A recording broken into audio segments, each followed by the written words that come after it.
നമസ്കാരം, സ്ട്രൈക്ക് ടോക്കറിലേക്ക് സ്വാഗതം. പ്രധാനമന്ത്രി നരേന്ദ്രമോദിയെ സന്ദർശിക്കാനെത്തുന്നവർ കോവിഡ് ടെസ്റ്റ് നടത്തണമെന്നത് നിർബന്ധമാക്കി. മന്ത്രിമാർ ഉൾപ്പെടെയുള്ളവർക്ക് ഇത് ബാധകമാണ്.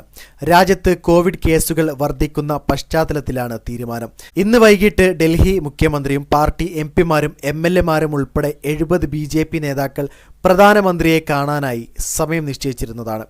പുതിയ തീരുമാനത്തിന്റെ പശ്ചാത്തലത്തിൽ ഇവരെല്ലാം RT-PCR ടെസ്റ്റ് ചെയ്യേണ്ടി വരും. ഡൽഹി തെരഞ്ഞെടുപ്പിലെ വിജയത്തിൽ അനുമോദിക്കാൻ മോദി സംസ്ഥാനത്തെ എല്ലാ പാർട്ടി നേതാക്കളെയും അത്താഴ വിരുന്നിന് ക്ഷണിച്ചിരുന്നു.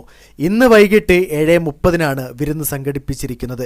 അത്താഴ വിരുന്നിൽ പങ്കെടുക്കുന്നവർ RT-PCR ചെയ്ത് നെഗറ്റീവാണെന്ന് തെളിയിക്കേണ്ടി വരും. കേന്ദ്ര ആരോഗ്യ മന്ത്രാലയത്തിന്റെ കണക്കനുസരിച്ച് 24 മണിക്കൂറിനിടെ 306 കോവിഡ് കേസുകളാണ് റിപ്പോർട്ട് ചെയ്തത്. 6 മരണവും ഉണ്ടായി. 3 കേരളത്തിലും കർണാടകയിൽ 2, മഹാരാഷ്ട്രയിൽ 1 കോവിഡ് മരണങ്ങളാണ് റിപ്പോർട്ട് ചെയ്തത്. നിലവിൽ രാജ്യത്ത് 7000 പേർക്ക് ഇതുവരെ കോവിഡ് സ്ഥിരീകരിച്ചിട്ടുണ്ട്. ഇതിൽ കേരളത്തിലാണ് പോസിറ്റീവ് കേസുകൾ കൂടുതൽ. ഗുജറാത്ത്, പശ്ചിമ ബംഗാൾ, ഡൽഹി സംസ്ഥാനങ്ങളാണ് തൊട്ടുപിന്നിൽ.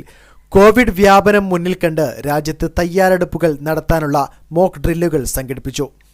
വീഡിയോ ഇഷ്ടമായ ലൈക്ക് ചെയ്യുക, നിങ്ങളുടെ അഭിപ്രായം രേഖപ്പെടുത്തുക. കൂടുതൽ വീഡിയോസുകൾക്കായി ഈ ചാനലിലൂടെ തന്നെ സബ്സ്ക്രൈബ് ചെയ്യുക. This is strike talker signing off.